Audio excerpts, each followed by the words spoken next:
In this quick App Tutor guide, I'm going to show you the exact steps you can follow to fix this problem and stop the screen from flashing, flickering, or glitching while you're using Chrome. Before we start with the video, if you're new to the channel, please make sure to subscribe to App Tutor for more similar videos like this one.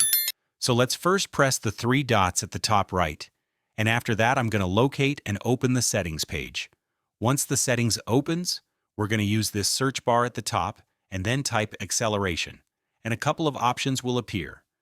We have to make sure that this Use Graphics Acceleration When Available option is disabled or turned off. So if it's enabled in your case, just disable it, and we can then go to the next step. Another thing which you can do is to go over to your URL bar and then type Chrome://flags. We're going to use this search bar once again to type graphics, and then you should see an option called Choose Angle Graphics Backend, or something like that. You want to make sure that it's set to either OpenGL or D3D11.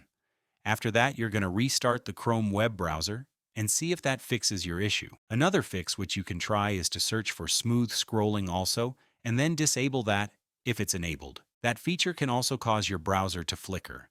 So disable smooth scrolling, restart Chrome, and then it should work normally now.